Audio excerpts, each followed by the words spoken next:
All right, so it's time for us to continue triangles. Okay, now while we are learning triangles, we are going to finish the theory of triangles where we left. Okay, जो theory हमारी रह गई थी वो theory हम continue करेंगे. थोड़ी सी बची है, and then उसके बाद में थोड़ी सी बची है in volume, but importance के wise maximum बची है. So we are going to look at the theory, and then we are going to do questions. And once we have circled up our entire triangle की questions, that is when we will move to quadrilaterals. ठीक है, so we are beginning triangles है ना, so no, not actually, we are continuing learning triangles. ठीक है, अब triangles में out of all the things that we learned basic properties, we learned the formula of area. तो ये सारी चीजें बड़ी basic थी, types of triangles etc. But something that was much more like काफी लोगों ने पहली बार पढ़ा होगा या नया नया सुना होगा were these four attributes that we talked about, right? Altitude, median, in center, अपना angle bisector, perpendicular bisector, उनसे associated orthocenter, centroid, in centre and circum centre respectively, और उनकी एक एक प्रॉपर्टी हमने पढ़ी थी, राइट? अब मैंने तुम्हें प्रीवियस क्लास में ये बोला था कि इन सेंटर सर्कम सेंटर की और एक एक नई प्रॉपर्टी है जो मैंने तुम्हें सिखाई नहीं है, तुम पढ़ के आना. अब I don't know how many of you searched it, but I am gonna tell you today. ठीक है, तो ऑर्थो सेंटर की एक प्रॉपर्टी पढ़ ली हमने, सेंट्रोइड की पढ़ ली. इन सेंटर की प्रॉपर्टी है with respect to area, and that is कि area of a triangle, sorry for the flicker, but area of the triangle is equal to the in radii into s. s क्या था हमारा? a plus b plus c by 2 था ना, हेरोक्स formula वाला s, वही वाला s. So area of a triangle can be given as r into s. ठीक है, ये तो याद रखना. और वैसे ही area of a triangle can also be given, यहाँ पे एरिया लिख दोगे तुम्हें समझेगा नहीं, अच्छा एरिया ऊपर लिखा हुआ है ना. हाँ, so area of a triangle can also be given in form of a circumcenter. ठीक है, सर्कमसेंटर के फॉर्मेट में भी एरिया होता है, that is ABC divided by 4R. ABC is the sides, A side, B side, C side. So ABC by 4R is also area of a triangle. So ऐसे हम area के दो नए फॉर्मूले सीखते हैं. I'm going to put that at a spot where we put areas first, है ना, ताकि हमारा कुछ फॉर्मूला स्किप ना हो जाए. So here fourth formula is area is equal to R into S, where R is equal to the in radii. In radii मतलब जो भी अंदर in radius, ठीक है, तो जो भी ट्रायंगल के अंदर जो सर्कल ड्रॉ करा है उसका radius, and S is your a plus b plus c by 2 वाला s. ठीक है, and fifth formula is area of a triangle is also given as abc by 4r, where r is a circumradius, right? And abc are basically sides of a triangle. So these are also additional formulae that you must know. ठीक है, इसके अलावा after resistor this, सर्कमरेडाई के associate एक बहुत important एक relation exist करता है, एक बहुत इंपॉर्टेंट रिलेशन एग्जिस्ट करता है for circumradii, and that we called as sine rule, है ना. हम उसको साइन रूल बोलते हैं. मैं यहाँ पे स्पेस बनाती हूँ उसके लिए. वेरी वेरी इंपॉर्टेंट, काफी जगह काम में आता है साइन रूल. दिस इज, तो ये सर्कमरेडाई मतलब कैपिटल आर के एसोसिएटेड ये एक प्रॉपर्टी बहुत इंपॉर्टेंट. एंड साइन रूल मतलब साइन थीटा कॉस थीटा वाला साइन. ठीक है, तो basically how it goes is कि let's say the side is A B and C, है ना, ए बी और सी साइड है. ठीक है, तो ए के ऑपोजिट वाला एंगल मैंने एंगल ए ले लिया, बी के ऑपोजिट वाला एंगल बी ले लिया, सी के ऑपोजिट वाला एंगल सी ले लिया. ठीक है, तो व्हेनेवर दिस एग्जिस्ट, ठीक है, so there is a sine rule which basically says a by sine of this angle is equal to b by sine of this angle is equal to c by sine of उसके opposite वाला angle, side c के opposite वाला angle side b के, and this all is equal to 2r. This all is equal to 2. So very very important property जो questions में काफी ज्यादा काम में आती है. तो सर्कमरेडाई के around we have one more property, that is a by sine a is equal to b by sine b is equal to c by sine c equals to 2r. Perfect, समझ गए? Okay, noted.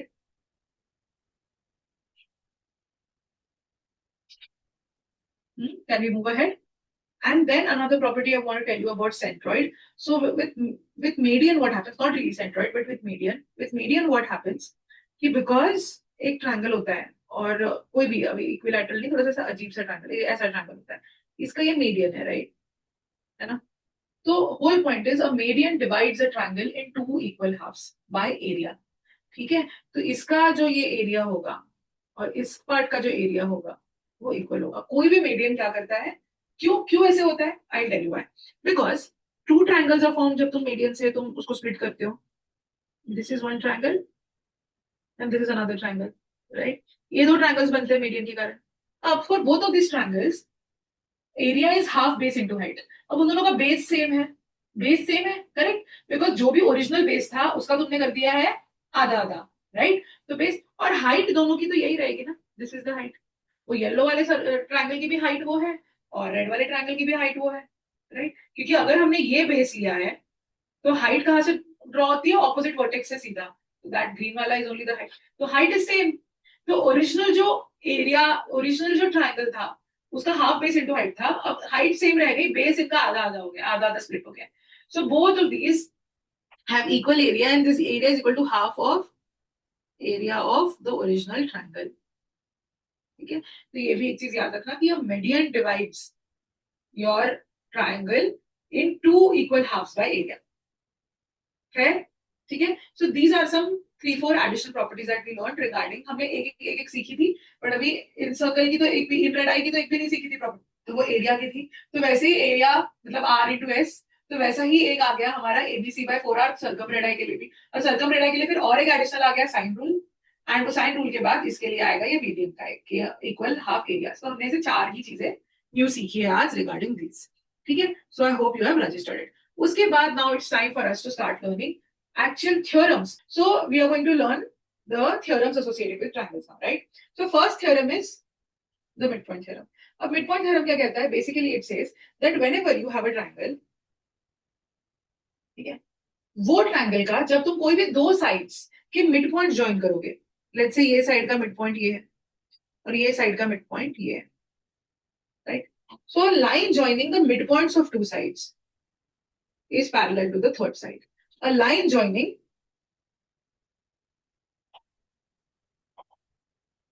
midpoints of any two sides, that line is parallel to the third side. तो अगर मैंने ए B सी एक triangle लिया है और उसमें ए बी का मिड पॉइंट लिया और ए सी का मिड पॉइंट लिया और एक लाइन ड्रॉ करी, तो वो ये लाइन डी तुम्हारे बीसी से पैरेलल होंगी. ये उन्होंने बोला है. मतलब basically if D is a midpoint of, मतलब D is a midpoint कैसे लिखेंगे? D is a midpoint कैसे लिखेंगे? D is a midpoint कैसे लिखेंगे? A D is equal to B D. If AB equals to BD and AE is equal to EC, वो length अगर same है, मतलब D और E mid points है, then we are saying कि this line DE is parallel to line BC. This is what the midpoint theorem is all about. ठीक है? ये होता है midpoint theorem. अब इसमें क्या है? अगर हम कुछ भी ड्रॉ करें, जैसे अभी लेट्स से इसका ये मिड पॉइंट है F, ठीक है, और हमने D और F कर दिया, तो अभी ये लाइन पैरेलल किससे होगी? इससे पैरेलल होगी, राइट? है ना? अगर मैंने ये दो ज्वाइन करा लिए मिड पॉइंट्स, तो ये लाइन किससे पैरेलल होगी? इस लाइन से पैरेलल होगी. सो एनी टू साइड्स के मिड पॉइंट ज्वाइन करने पे it becomes parallel to the third side. Very very important. And very again another interesting thing is कि अब जब हम ऐसा ड्रॉ कर लेते हैं, so a triangle that is formed by joining mid points, ये ट्रायंगल बना ना ये वाला, राइट? सारे मिड पॉइंट ज्वाइन करके जो ट्रायंगल बना, इसका area is 1/4 the area of the entire triangle. कहने की बात यह है कि जब तुम ऐसा ट्रायंगल बनाते हो मिड पॉइंट बना के, तो 1 2 3 4 स्मॉल ट्रायंगल्स बनते हैं. ये सारे इक्वल होते हैं इन एरिया, ये सारे इक्वल होते हैं इन एरिया. ठीक है? All these 4 small triangles are equal. ये भी एक चीज हमें ध्यान रखनी होती है. सो बेसिकली इसका area will be 1/4 the area of triangle. How is this formed? This is formed by joining the midpoints. ये midpoint है, ये इस लाइन का midpoint है, ये इस लाइन का. ठीक है? A triangle formed by joining all the midpoints of the side has an area 1/4 of the original triangle. Fair? So this is what midpoint theorem is. This उसका derivation is नीचे का. ठीक है? तो midpoint theorem is a line joining. ये क्यों important है? इससे कैसे help होगी हमें?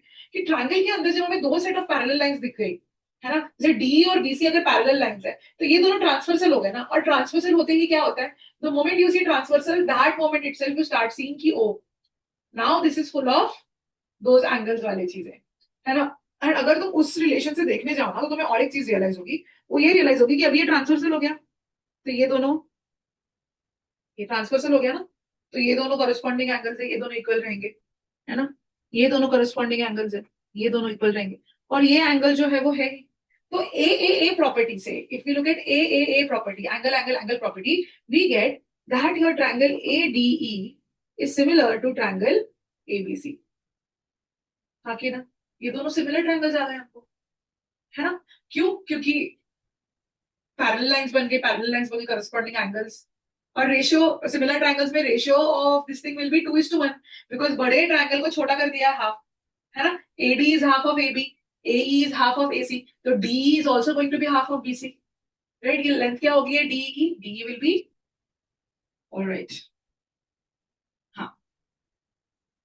तो ये हमको रियलाइज हो गया, इससे हमें क्या रियलाइज हुआ कि तुम्हारा जो DE है that is half of BC. Why? Because these two triangles are similar and we know AD is half of AB and so on and so forth. So यहाँ तक midpoint theorem तुमको समझ गया है क्या? Original theorem is what I told you. Pair, give me a thumbs up if you all understood this. है ना? तो ये दो तीन डेरिवेशंस है। मिड पॉइंट थ्योरम में पहली बात है कि the line joining mid points is parallel to the third side. उसी से हमें क्या पता चलता है? उसी से हमें पता चलता है कि when you join all mid points you get a triangle and this gets divided into 4 equal parts. ये सारे इक्वल होते हैं। दूसरी चीज, ये तो सिमिलर ट्रायंगल बन जाता है। तो इसका मतलब ये जो लाइन होती है डी, वो हाफ होती है of the original line BC. ये तुम्हारा वैसे ही तुम्हारा सारा आएगा, जैसे डीएफ है, ये डीएफ ये हाफ ऑफ एसी होगा, ये ईएफ है, ये ईएफ हाफ ऑफ एबी होगा। So this is what midpoint theorem is. उसके बाद में we have Apollonius theorem. What is Apollonius theorem? Say Apollonius theorem is associated with median. ये median का थ्योरम है, ये एक मीडियन का थ्योरम है। मीडियन का थ्योरम क्या? Let us draw median first. ये ट्रायंगल है हमारा एबीसी, उसका ये रहा मीडियन।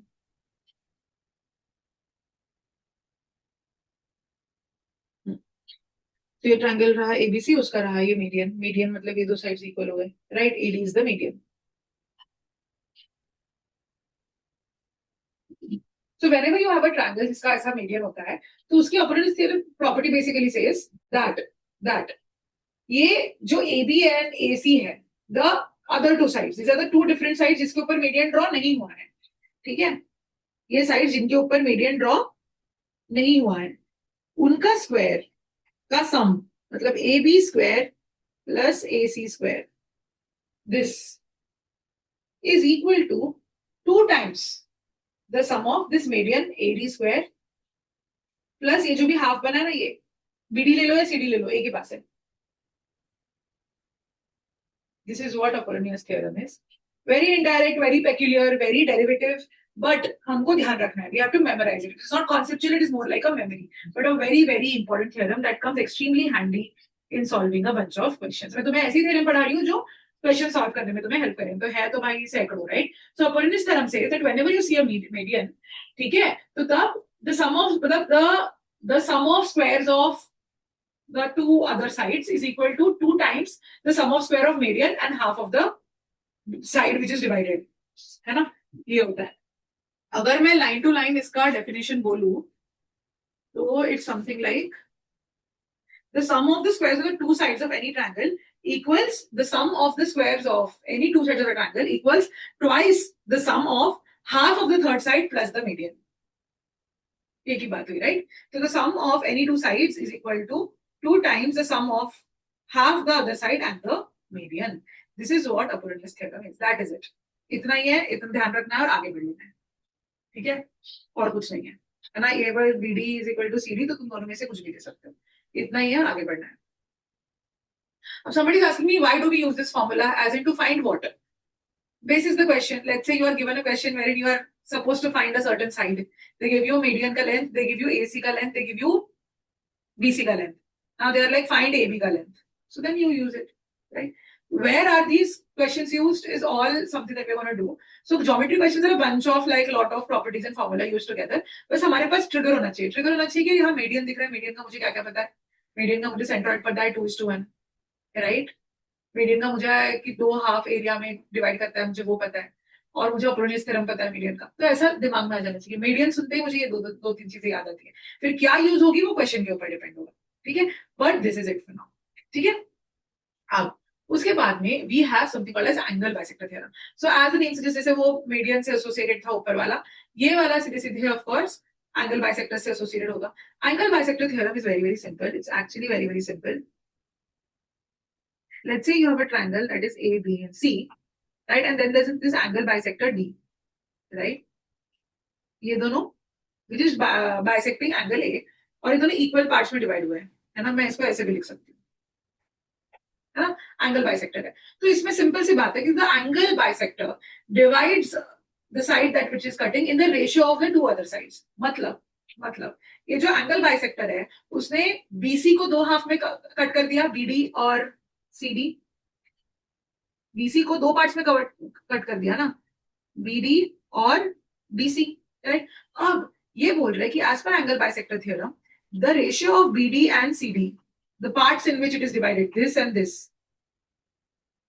ठीक है. ये दो जो पार्ट्स है ये इक्वल नहीं है, मैं ऐसे ऐसे कर देती हूँ. ये दो जो पार्ट्स है इसका ratio is equal to the ratio of the sides. मतलब बीडी के साइड की साइड कौन सी है, ए बी, तो ए बी बाई ए सी, ऐसे. So this is the angle bisector theorem, that the angle bisector divides your third side in the ratio of the other two sides. ठीक है. तो D ने BC को डिवाइड कर दिया in the ratio of BD CD by the ratio of AB by AC. तो ये भी एक इंटरेस्टिंग डेरिवेशन है कि angle bisector divides the third side, बोलूं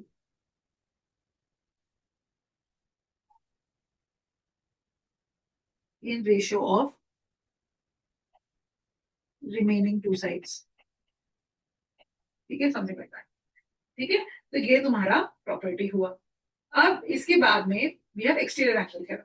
एक्सटीरियर एंगल थ्योरम हमारा लास्ट थ्योरम है before second last before Pythagoras. Pythagoras का हम सबको ही पता है.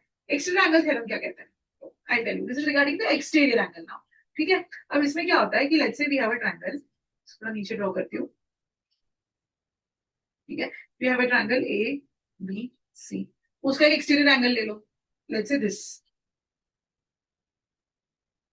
is an exterior angle. Now we will have a angle bisector of this exterior angle. ये angle bisector of the exterior angle है. ठीक है. देखो दो इक्वल हाफ्स में कट कर दिया, मैं इसको और बड़ा बनाऊंगी. ये एंगल को हमने बाइसेक्ट कर दिया. ठीक है. तो और यहां से हमने एक्सटेंड कर दिया, ये आ गया यहां से, है ना. किसी पॉइंट ई पे वो मिल रहा है. There is a point E now.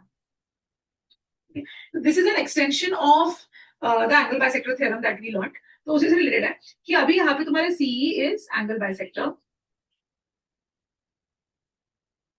of exterior angle,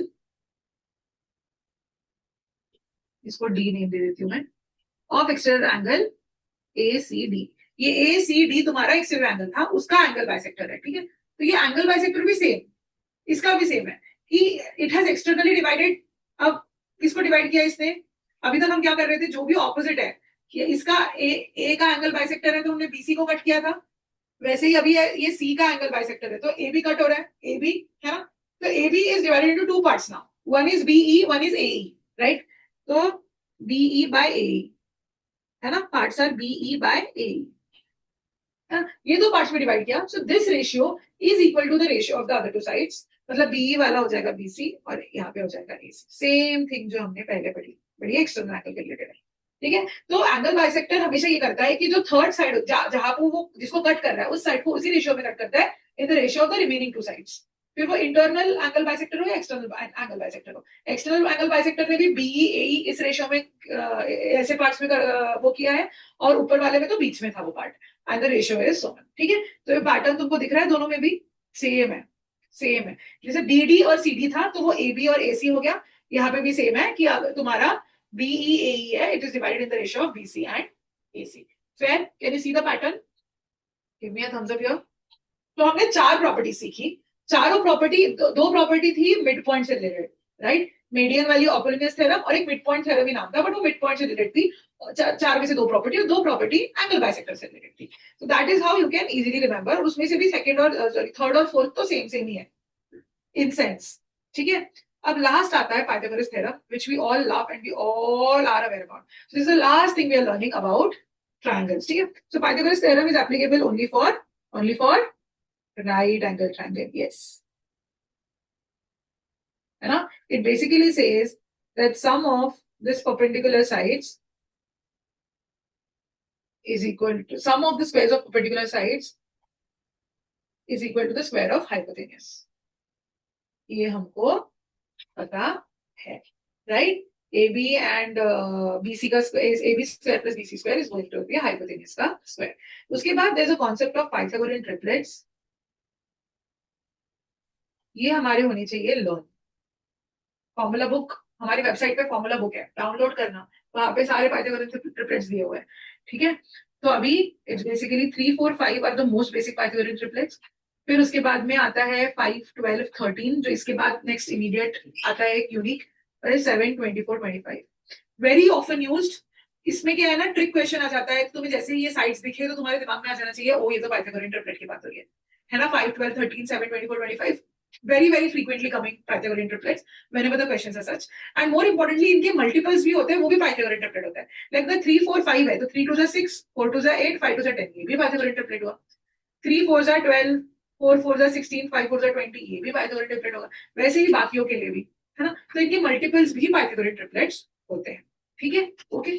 अब इनसे एसोसिएटेड एक बहुत अमेजिंग प्रॉपर्टी है जो काफी बढ़िया से काम में आती है.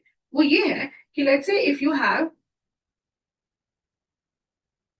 you have a right angle triangle. अब इस राइट एंगल ट्रायंगल में जो ये जिस पॉइंट पे राइट एंगल बन रहा है, ये एबीसी है, जिस पॉइंट पे राइट एंगल ट्रायंगल बन रहा है उस पॉइंट से अगर मैंने हाइपोटेन्यूज पे एक परपेंडिकुलर ड्रॉ किया, जिस पॉइंट पे राइट एंगल ट्रायंगल बन रहा है उस पॉइंट से अगर मैंने एक हाइपोटेन्यूज ड्रॉ किया, तो क्या होता है, ये यहाँ पे कट करेगा डी. ये हाइपोटेन्यूज को 2 पार्ट्स में कट कर रहा है, let's say A and B और पी एंड क्यू. ठीक है, और ये बाकी साइड्स ए बी और सी लिख देते हैं, ए बी और सी ये साइड्स है.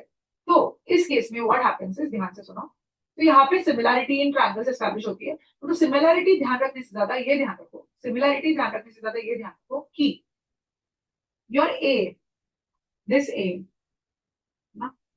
ए square is going to be equal to P into this बड़ा साइड सी.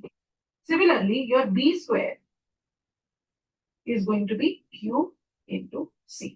एंड ये जो तुम्हारा परपेंडिकुलर है BD, इसका square is equal to P into Q. ये सबसे ज्यादा इम्पोर्टेंट.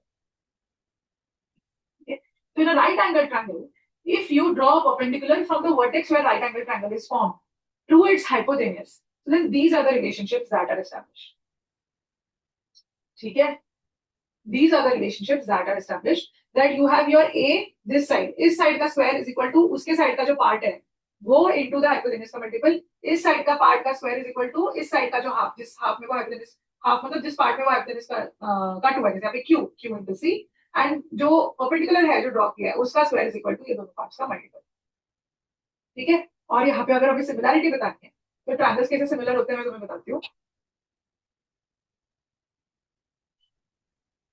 तो in this case you will have triangle, ध्यान से देखो, B C A similar to triangle B C A, है ना. ट्रायंगल बी सी ए मतलब अपना मेन ट्रायंगल. ठीक है, is similar to triangle D.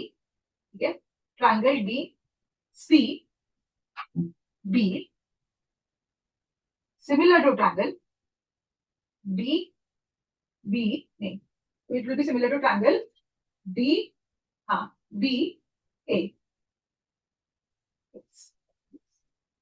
This is how the similarity is established. मतलब this triangle, अपना जो मेन ट्रायंगल है ABCBCA, इस तरीके यहाँ से स्टार्ट कर रहे हैं हम. We are starting from the point where our perpendicular is formed. तो अगर BCA कैसे गई मैं, एंटी क्लॉकवाइज गई. BCA I went anti clockwise, right? BCA is similar to triangle, यहाँ पे बन रहा है ना राइट एंगल ट्रायंगल, तो अगेन DCB, अभी यहाँ पे क्लॉकवाइज गई मैं, DCB एंड ऑल्सो DBA, ये भी क्लॉकवाइज गई है ना, है ना.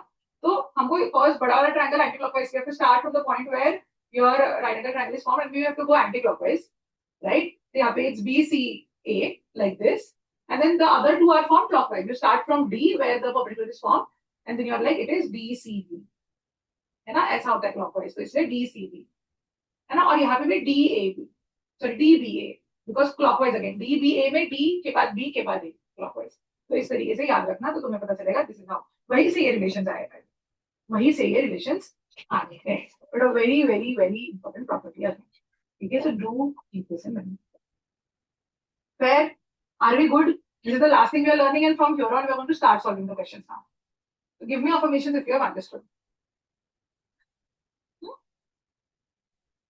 यहाँ पे याद रखो, you start at the point where right angle is formed, and बड़े triangle के लिए you go anti clockwise, and फिर D से you go clockwise, DCB DBA, है ना, उस specific triangle में DCB गया DBA गया, like that. तो इस तरीके से जाना है. So these are the properties that we have to keep in mind, and now we can go ahead and solve the questions. ठीक है, क्वेश्चन सॉल्व करते वक्त हम क्वेश्चन तो सॉल्व करेंगे, but at the same time we are also going to work on mindset कि how do you think, which properties will come to use, because question doesn't tell you कि oh you have to use this property, ऐसा नहीं बताता question, right? You have to figure it out by yourself. They just give you triangle and say solve. So we remember कि अरे ये parallel line दिख रहा है, कि तो पैरेलल लाइन वाला कुछ आएगा, एरिया पूछा है तो एरिया वाला कुछ आएगा, ठीक है, मीडियन दिया है, सेंट्रोइड दिया है, पार्ट्स हाफ में डिवाइड किया है, राइट एंगल दिख रहा है, क्या दिख रहा है, उसके हिसाब से हम हमेशा दिमाग लगाते हैं. So all of this property keep handy in your mind, and basis the things that are given in the diagram, correct property should trigger in you. ठीक है, चलो करो. This is the first question. This first question is or the last thing we learned, because I wanted a revision for it. तुम्हारे दिमाग में जाना चाहिए, so do this one.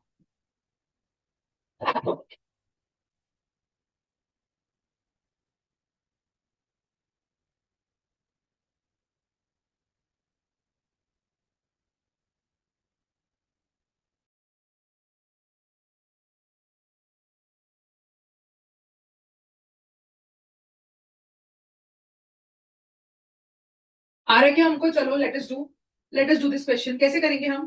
तो यहाँ पे उन्होंने बोला they have given right angle, and right angle के बाद इज अनदर राइट एंगल. तो तुरंत हमको पता होना चाहिए कि यार दिस इज राइट एंगल वाले वर्टेक्स से परपेंडिकुलर ड्रॉ करा वाला चीज है. तो वो सिमिलैरिटी हमने सीखी थी, वो रेशियोज हमने सीखे थे, उससे एसोसिएटेड कुछ होना चाहिए, ऐसे दिमाग में तुम्हारे आना चाहिए सबसे पहली बात. So then they basically told you, they are asking you to find BD. You are suppose to find BD कि ये क्या है. तो again we are just going to divide it as AB, है ना, and we know this total is 5. We know this total is 5. How do we know? Because Pythagorean triplet, अगर मैं बड़ा वाला मेरा ट्राइंगल देखूं तो ये 3 है, ये 4 है, तो ये 5 ही आएगा, बिकॉज Pythagorean ट्रिपलेट हमने अभी सीखे. Pythagoras थ्योरम भी लगाएंगे तो पता चलेगा कि this is how it is gonna happen. So we have 5, है ना. तो A और B are the parts. A is इतना, B इज इतना. और हमने क्या सीखा है? For every triangle what we have learned कि दिस 3 का square is going to be A into 5, right. 3 का square is going to be A into 5. उसके बाद में वी नो 4 का square is going to be B into 5, है ना. And we have BD का square that is going to be A into B, right. तो हम A और B की वैल्यू यहां से इंसर्ट करते दोनों में. This will be 3 square by 5 into 4 square by 5. तो BD की वैल्यू क्या हो गई? Under root of all of this, which is 12 by 5, which is 2.4 centimeter. So this is how we end up finding that the value of BD is 2.4 centimeter. Do we understand this now? तुमने similarity से ratios भी निकाले होंगे, but जरूरत नहीं थी हमें, ये वैल्यू से भी हम पता कर सकते हैं, है ना. तो 3 was A into 5, 4 was B into 5. ऐसे याद रखो पिक्टोरियली, विजुअली पिक्टोग्राफ बनाओ सब अपने दिमाग में विजुअली, ठीक है. अब उसके बाद this next solve this one.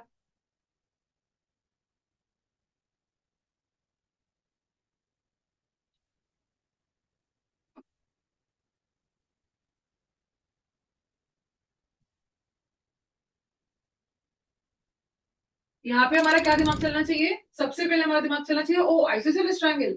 Isosceles triangles has two sides equal, so the angles opposite to दो साइड्स आर आल्सो इक्वल. क्योंकि हमने बात करी ना, जितनी बड़ी लेंथ उतना बड़ा एंगल, जितनी छोटी लेंथ साइड की उसके ऑपोजिट का एंगल उतना छोटा. तो अगर इक्वल हो दो लेंथ्स तो उनके ऑपोजिट वाले एंगल्स भी इक्वल होते हैं. तो ये साइड के ऑपोजिट वाला एंगल और ये साइड के ऑपोजिट वाला एंगल होंगे इक्वल. So this is 80. ये बन गया तुम्हारा 80. फिर BAD उन्होंने 90 देके रखा है और पूछा क्या है? अच्छा ADE पूछा है. तो अभी फिर क्या होगा? This is exterior, right. ये बड़े ट्रायंगल का हमको दिख गया एक्सटीरियर है, किस ट्रायंगल का एक्सटीरियर है, बड़े ट्रायंगल का एक्सटीरियर है, राइट। एक्सटीरियर ट्रायंगल दिखते ही आइडेंटिफाई करो ना कौन से ट्रायंगल का है, इस ट्रायंगल का है। तो इसका सम, ये जो एंगल डी है x, this is going to be sum of these two opposite interior angles, correct. तो ये 90 प्लस 80 का सम बनेंगे, which is 170। So what is the answer? Answer is 170। Fair, easy था ना, ये निकालने की जरूरत भी नहीं थी अपेरेंटली, ठीक है। But this is how we end up finding it. Okay, cool. Let us do one more question. यहाँ पे ना ये सीओई होना चाहिए। Which of the following is not necessarily true about this figure? Which of the following is not necessarily true about this figure? बोल रहे triangle ADC is similar to triangle AEB. ADC मतलब और AEB, ये तो similar लग रहा है, दिखने में भी लग रहा है, और heavy, right. Think about it, properties.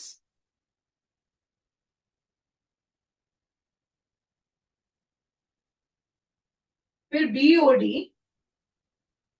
Is similar to COE, ये भी सिमिलर लग रहा है। कैसे में लग रहा है मतलब ऐसे ही नहीं बोल रही हूँ, you have to understand there are a lot of, एक तो of course there will be a lot of bunch of properties that will go in here to prove that these triangles are similar, because we did not learn any direct property that tells you कि ऐसे formation में triangle similar होते हैं। तो मैं कैसे बोल रही हूँ, दिख रहा है तो इमेज अगर गलत होगा तो गलत भी होगा ना, अगर एक 90 है और एक 91 है तो दिखेगा थोड़ी हमको यहाँ पे, right. But how are we finding it वो मैं तुम्हें बताऊंगी, बट उसके पहले let us just look at the options and see कि देख के कुछ पता चल रहा है क्या, क्यों घुसे हम एक एक सिमिलर ढूंढने में, है ना। दिखने में सिमिलर दिख रहा है क्या, और अगर कोई चीज बहुत ही ऑब्वियसली खराब लग रही है तो उसको मार्क कर देंगे, बट अगर हमें सारे ऑप्शन सही लग रहे हैं देखने पे तो फिर then be like okay let me go mathematically and prove it now, ठीक है। बट जब हमने ADC ड्रॉ किया और AEB ड्रॉ किया तो हमको दिख गया ये तो सिमिलर लग रहा है, वैसे ही BOD और COE भी सिमिलर से लग रहा है।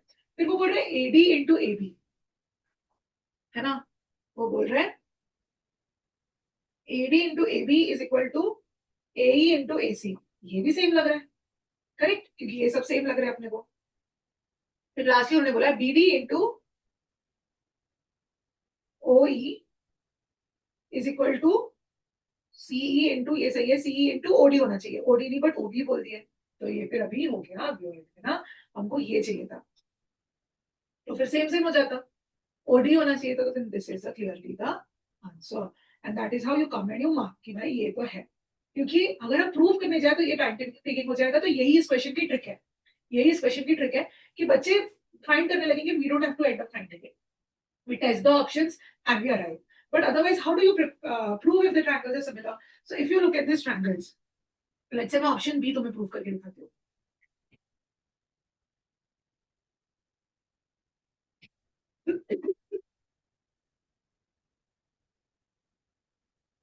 ना, ये मैं तुम्हें prove करके दिखा, क्या बोला, BOD is similar to triangle COE। कैसे prove हो गया similar? We know these two are vertically opposite, so they are equal. Vertically opposite, so they are equal. D and E are equal because they are 90 degree. And sum of all the angles is 180. So if these two are equal, these two are equal, then these two are also equal. So by AA property, I can prove that the triangles are similar. Yes, I can. Similarly, you can do for ABC. तो ऐसा ही नहीं कि हमने हवा में बोला, but दिखने में भी लग रहा था, but there's a way to prove it also. ठीक है, चलो, we can move ahead now. Let us do fourth question. ये देखो क्लासिक, ये क्लासिक तुम्हारा क्वेश्चन है जहां पे डायग्राम नहीं दिया है, you are required to draw the diagram first. So draw the diagram first and then we will solve. Try drawing the diagram. Tell me if you're able to draw it.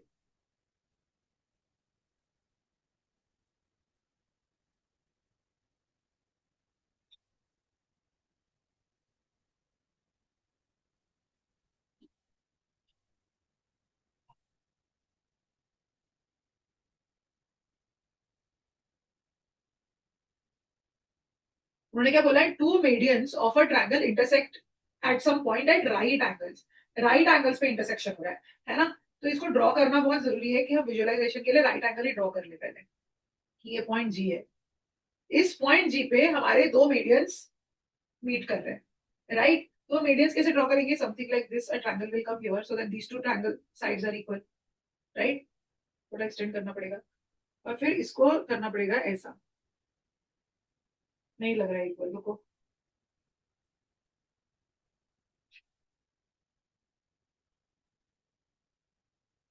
इसकी length इस तरीके से लेनी पड़ेगी हमको, थोड़ा बहुत तो चलेगा क्योंकि अभी ये हमारा डायग्राम है कि दीज टू आर इक्वल, है ना। ये हो गया हमारा डायग्राम। क्या है, क्या है, ये पी है, let's say this is P and this is S, है ना। And then we had R, this is P Q R like this, और ऐसे ऐसे नहीं डाल दो, ऐसे डाल दो, this is P, this is Q and this is R, ये दिस इज आर, और ये पी एस है, मीडियन, है ना। ये मीडियन हुआ क्यों, क्योंकि ये पी वाले वर्टेक्स से, ये पी वर्टेक्स से, ये पी वर्टेक्स से आ रहा है ऑपोजिट साइड पे, मिड पॉइंट पे कनेक्ट कर रहा है, तो हो गया एस। और ये आर है वो पी क्यू पे मिड पॉइंट पे कर रहा है एट टी, तो ये हो गया तुम्हारा आर टी, और वो दोनों मिल रहे हैं एक दूसरे को एट राइट एंगल, है ना। ये हो गया हमारा डायग्राम। Okay, okay cool. तो इसके बेसिस पे क्या करने बोला उन्होंने अभी, अगर तुमको ऐसे एक्सटेंशन बना के फिर ऐसे कंफ्यूजन हो रही है कि भाई नहीं समझ रहा है मैम, तो फिर से ड्रॉ कर दो इनको, ताकि ये तुमको पता चल जाए कि राइट एंगल कैसे बना सकते हैं हम, है ना। अभी अभी विजुअलाइज हो रहा है, P Q R S N, ठीक है। तो ये हमारा डायग्राम बना है, ऐसा ट्रायंगल है हमारा। अब उन्होंने बोला है कि P S is 9 centimetre, R T is 6 centimetre, find the length of R S. तो उन्होंने P S is 9 centimetre, R T is 6 centimetre, find the length of R S. बताओ, करो, कैसे करेंगे।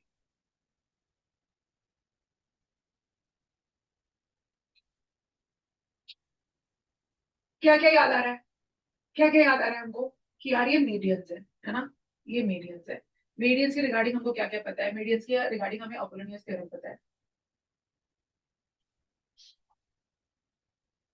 मीडियंस के रिगार्डिंग हमें अपोलोनियस थ्योरम पता है, हमें सेंट्रॉइड पता है, हमें हाफ एरिया वाला पता है। सेंट्रॉइड क्या 2:1 रेशियो में डिवाइड करता है, ये पता है हमको। और median divides a big triangle in half the area of the OG triangle. ये तीन चीजें पता है हमें मीडियन के बारे में, जो तुरंत तुरंत मन में आ रही है।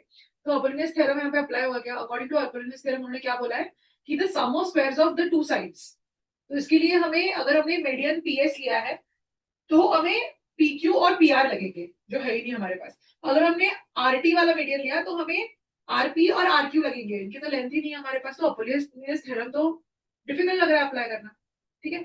सेकेंड चीज हमें पता है centroid, centroid cuts the median in 2:1 ratio. That is what we know. So we know for a fact that this point G is a centroid. We know it's a centroid. How do we know it's a centroid? Because there are two medians which are intersecting. दो median से intersect कर रहे हो, तीसरा median भी उसी को intersect करने वाला है। वो बात अलग है कि वो इंटरसेक्शन 90 डिग्री हो रहा है, बट है तो मीडियन ना। तो if it is medians are intersecting at a point, so the point at which medians intersect has to be a centroid. So if that is a centroid, it means that it is dividing the this thing in the ratio, the median in the ratio 2:1, right? तो ये 2:1 ratio में divide होगा। अगर ये total 9 है, इसका total length 9 है, तो इसका 2:1 रेशियो क्या बनेगा, 6:3, राइट। 6:3, 2:1 रेशियो, है ना, 6:3 बनेगा। वैसे ही वी नो इसका लेंथ 6 है, तो इसका रेशियो 2:3 क्या बनेगा, 4:2, 2:1, सॉरी, 2:1 क्या बनेगा, 4:2, है ना। कैसे करते हैं हम, आई होप ये इसमें कंफ्यूजन नहीं है। 2x + 1x is equal to 6, तो x इज इक्वल टू 2, इसका मतलब 2x इज 4, x इज 2, है ना। वैसे ही हमने ब्लू वाले का निकाला, 2x + x is equal to 9, तो 3x इज इक्वल टू 9, तो x इज इक्वल टू 3, मतलब 2x is 6 and x is 3। तो इस तरीके से मैंने डिवाइड कर दिया, right. Same I right here this figure also कि दिस इज 6, दिस इज 3, है ना, this is 4, this is 2, is what we got to know because of the centroid. अब उन्होंने when they have asked us to find RS, what do we know, this is a right angle triangle. In this right angle triangle the base and height is 4 and 3, Pythagoras के हिसाब से RS कितना हो गया मेरा 5, and straight right there I have my answer. Fair, understood, yes or no, yes। तो इस तरीके से दिमाग लगाना होता है। First you draw the diagram and then you say what factors are given to me and accordingly what all do I remember. I remember these two things, these three things about median. So let me try applying each one of them and see what helps. ये mindset से solve करना है।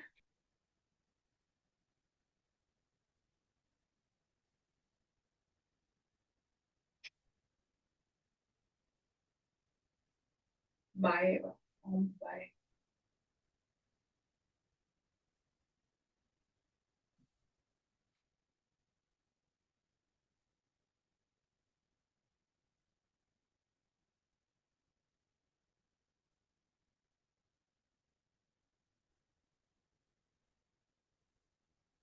This is clearly the midpoint theorem का derivation जो हमने सीखा था कि if there's a triangle and the area of a triangle formed by joining midpoints of this triangle, we know it is 1/4, right? Do you remember?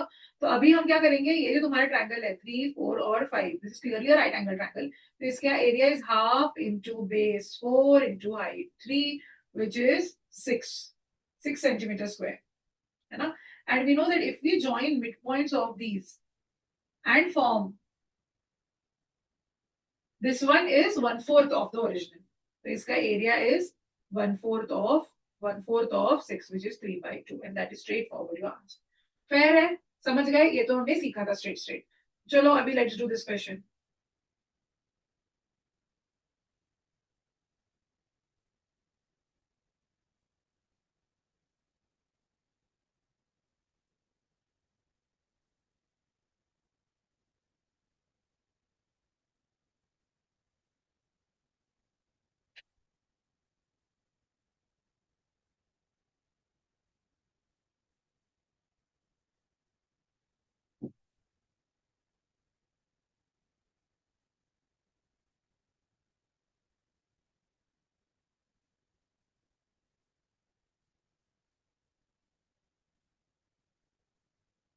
So what is coming in your mind here? What is coming in your mind here? What properties? What kind of triangle is it? What attributes of the triangle are we talking about? What's coming on your mind? उन्होंने क्या क्या दिया तुमको? PQ is equal to QS. If PQ is equal to QS, ये हो गया हमारा isosceles triangle, right? और isosceles triangle में क्या होता है? Opposite side के angles same होते हैं. तो if this is X, this is also going to be X. And then they say QR is equal to RS. So this QR is equal to RS. तो ये भी isosceles हो गया अपने में. ये isosceles हो गया तो ये भी Y और ये भी Y हो गया, दोनों उसके opposite side. ये हमको पता चल गया. अब वो बोल रहा है the angle SRQ is 100. So if SRQ is 100, मतलब what is 100? This. Right? If this is 100, so what do we get? In this triangle, ये वाला triangle हमारा है. इस triangle में sum of all angles is 180. वो 180 में से 100 हटा दो तो बचा 80 और दोनों y है. अगर दोनों y है तो मतलब 80 डिवाइड बाय 40 करके, तो इससे हमें पता चल गया y is 40. Right? And y is an external angle. अगर हम y को देखें तो ये तो external angle हो गया to the triangle. दूसरा वाला यूज करती हूँ. To the triangle SPQ. इस triangle के लिए तो ये external angle हो गया. तो external angle का sum ये अगर 40 है, it is equal to opposite दो के sum, मतलब 2x is equal to 40, right? ये 40 दोनों का sum आएगा ना? So then x is equal to 20 degrees. इस तरीके से आंसर आ गया हमारा 20. Fair है? We got the answer as 20. इसके अलावा तुम ये भी दिमाग लगा सकते थे कि तुम्हारा ये y थोड़ा सा लंबा मेथड है, but it's still valid. अगर y 40 है तो ये हो गया 140. ये भी बोल सकते थे तुम. क्यों? क्योंकि linear pair, both of them should add up to 180. तो अगर y 40 है तो this has to be 140. And then again sum of all angles of this दूसरा वाला triangle is 180. तो बचा हुआ x 40 होना चाहिए. 2x 40 है तो x हो गया 20. So either of the way you're getting the same answer. Fair? Very good. चलो अभी ये करो. देखो, if you are right now finding कि यार ये तो बहुत टफ है, मुझसे तो ज्योमेट्री होगा ही नहीं, you are wrong. I will tell you why. First, you've just learned the properties. So once you start memorizing the properties, then you will quickly able to identify. तो एक बहुत इंपॉर्टेंट चीज है that you memorize the formula, memorize the properties and the formula also, area हो या उसके right, theorems के formula. So you memorize it entirely in your mind. How do you memorize it? You memorize basis attribute कि angles के बारे में मुझे क्या पता है, साइड्स के बारे में मुझे क्या पता है, मेडियंस के बारे में मुझे क्या पता है, इन सेंटर के बारे में मुझे क्या पता है, सर्कम सेंटर के बारे में मुझे क्या पता है. ऐसे याद करो, है ना? ऐसे याद करने से क्या होगा कि तुम्हारे मेमोरी में वो चीज फिट हो जाएगी. ठीक है कि क्या होता है इसका मतलब, है ना? क्या क्या मुझे पता चलेगा. बाय द वे मैं एक चीज तुम्हें बताना भूल गई, but I hope you already know कि इक्विलैटरल ट्रायंगल में सारे साइड्स इक्वल होते हैं ना. तो इक्विलैटरल ट्रायंगल का हाइट, एल्टीट्यूड, एंगल बाइसेक्टर सब वही होता है, एक ही लाइन होती है. तो when you have like an equilateral triangle, उसका एंगल बाइसेक्टर जो है वही उसका परपेंडिकुलर बाइसेक्टर है, वही उसका एल्टीट्यूड है, वही उसका सब कुछ है, मीडियन भी है, क्योंकि वो इक्विलैटरल है तो सब कुछ इक्वल होता है उसका. तो ये तुम्हें पता होना चाहिए. तो उसका centroid, incentre, circumcentre, orthocentre सब एक ही जगह पे आता है ना? इक्विलैटरल ट्रायंगल का वैसा है. But more importantly the moment you see oh isosceles, oh I know I can equate some angles. तो इस तरीके से दिमाग कर रहे हैं, तो जो भी properties you remember, you remember like that. And secondly, whenever you look at questions, you are going to solve exactly like that. And it's okay if you end up taking longer method, shorter method, doesn't matter. Initially it is about getting well versed with one properties, and the formula and everything. And second is the approach, the thought process of solving, right? तो अभी करो, इसमें हमको क्या find out करनी है? P D Q, ये Q है, this is Q, you have to find this angle, और ये 90 डिग्री देके रखा है. I draw a bigger figure here for us to imagine nicely. This is A B C, this is some this thing happening, P Q and D. ठीक है, ये equal दिया है और ये दोनों इक्वल दिए. बताओ, पी डी क्यू ये निकालना है.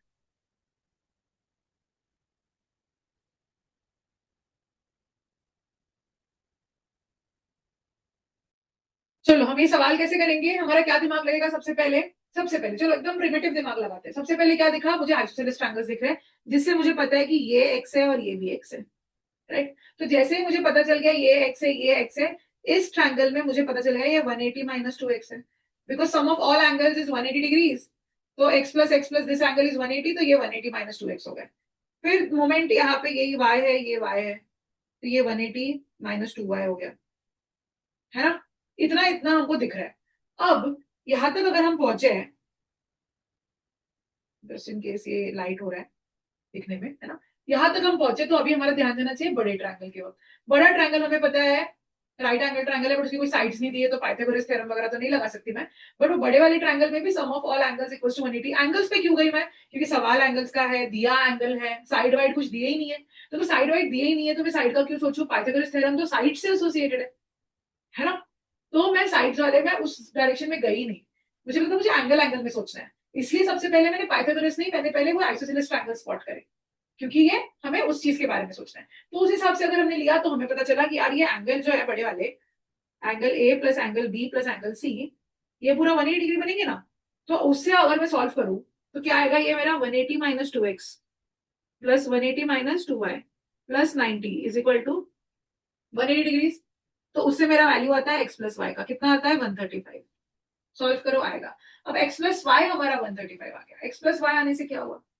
हमें पता है कि जो एंगल हमको पूछा है वो तो लीनियर उसमें है, राइट? तो अगर मैं एट दिस पॉइंट डी देखूं, एट दिस पॉइंट डी में देखूं, तो मेरा x प्लस वाई प्लस ये जो क्वेश्चन मार्क वाला मेरा एंगल है, ये सब 180 डिग्री बनाते हैं ना, क्योंकि ये सारे एक लाइन पे. और x प्लस वाई मेरे को पता है 135, तो मेरा जो क्वेश्चन है वो 135 180 माइनस 135 हो गया, विच इज 45 डिग्री. तो आ गया मेरा answer. This is how you are supposed to think your. ठीक है, तो हम कहाँ सोचेंगे? हम सोचेंगे जो दिया है उसके बारे में सोचेंगे. ठीक है, फिर चलो let's do this one last question for the class. इसके अलावा और प्रैक्टिस क्वेश्चंस है जो हम एज अ होमवर्क लेने वाले हैं. ठीक है, but this is the last question that we will do and then we will hop on to learning quadrilaterals. ठीक है, तो चलो ये क्वेश्चन करो. ये ट्रायंगल होना चाहिए यहाँ पे.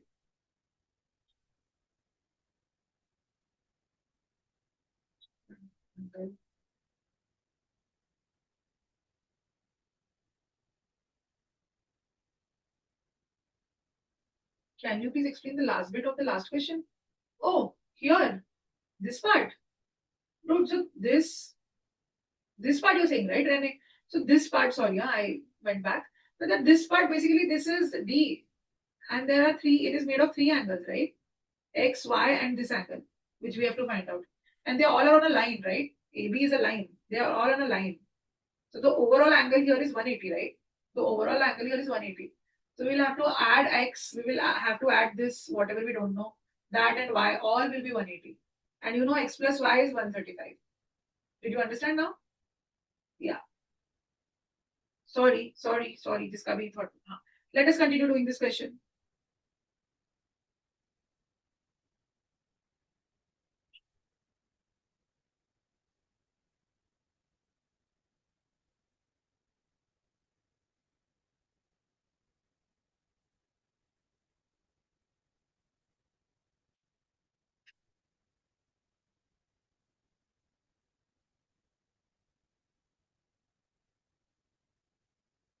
ऑलराइट, ये क्वेश्चन कैसे करना है? हमें दिया गया है एक एंगल बाइसेक्टर. एंगल बाइसेक्टर देने के बाद उन्होंने बोला है AB is 8, BD is 6. ये हमको दे दिया. अब एंगल बाइसेक्टर दिखते ही साइड्स भी है, हमें एंगल बाइसेक्टर थ्योरम याद आना चाहिए.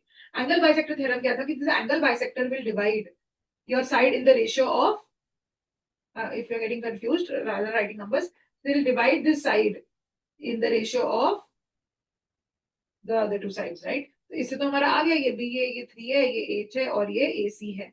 तो AC कितना आया हमारा 4. Straight forward, that's your answer. तो इस तरीके से ट्रिगर हुआ. तो क्वेश्चन मार्क नहीं आना चाहिए दिमाग में. देख क्या, अरे एंगल बाइसेक्टर का मुझे क्या क्या पता है, ये पता है मुझे. तो इसमें मैं साइड्स नहीं दे, मैं एंगल नहीं, यहाँ पे देखो एक्स एक्स डाल के they have tried to confuse you, but मैं एंगल का नहीं सोचूंगी अभी, क्योंकि मुझे साइड्स निकालनी है. तो जब एंगल बाइसेक्टर दिया तो साइड्स का मुझे कुछ पता है क्या? Let me find out. है ना, कुछ पता है क्या मुझे? Let me find out. ये तुम्हारा दिमाग चलना चाहिए. Fair? All right. So can we wrap up triangles for now? Yes. Very good. So remember that you have to solve practice questions. You have to solve the questions from the sheet, from the platform also. And of course, in doubt class, we will discuss advanced prep class में जब हम पूरा geometry revise करेंगे तभी भी we will do more bunch of questions.